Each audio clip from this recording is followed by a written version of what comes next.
we had spikes, especially targeting some parts of the country. The attacks in Greater Masaka,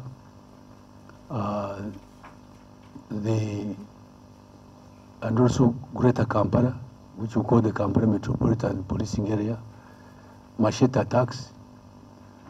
We had the assassination of our comrade, IGP Kawesa, although it was slightly outside the period in which we are reporting.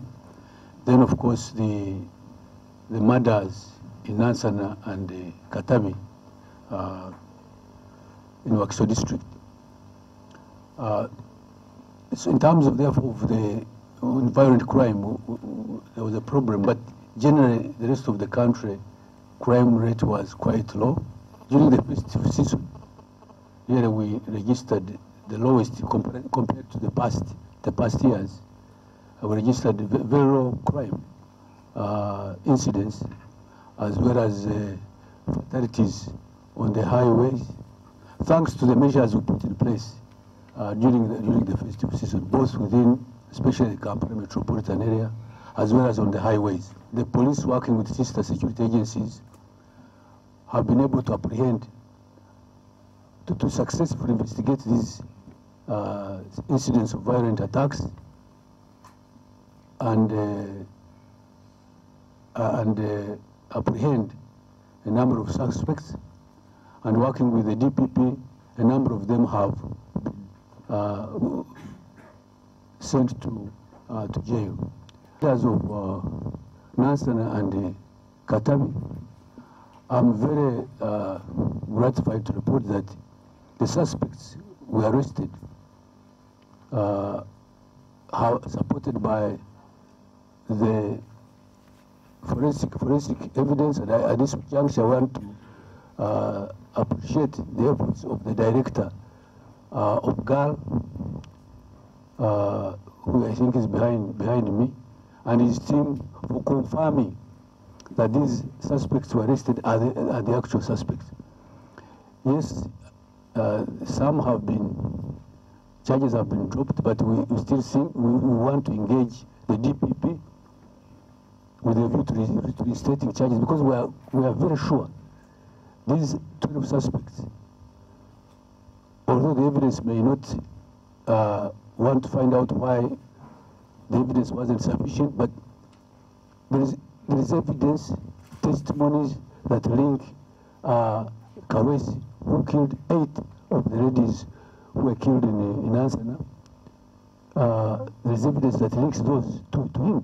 He couldn't have done it alone. That police and other law enforcement agencies are operating a very, very difficult criminal justice system, which really puts us at a disadvantage to do justice to the victims, because the rules inherited from the English common law are skewed in favor of the criminals. And 48 hours to investigate a complicated case in 48 hours, really. And these reports which keep on damning the police that we are not observing human rights, it's actually because of the dilemma we face. The 48-hour, and then these criminals, some of which, when you release them on bond, they disappear and you never see them.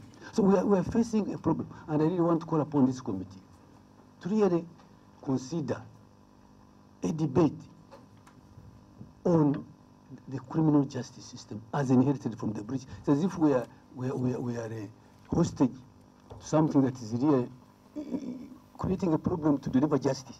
And that's why you have incidents of mob justice in cases where suspects are released. So I thought I should highlight this and flag it. Even in Britain, where we got this system, in the case of terrorism, the Syrians, they have had to actually depart from that rule and give powers to the police to detain a suspect for 90 days without charge. No, excuse me. I'm just highlighting a problem. It has nothing to do with how we may have our own inefficiencies, but there is a fundamental problem. Even if we're efficient, British, Scotland Yard are very efficient, but they have had to depart from that rule. So I request that you consider really a debate. I'm not saying that we take a position, but let's debate it, and not assume that it is cast in stone. Yet we who are in the law enforcement are required to assist in delivering justice using this very difficult system. Thank you.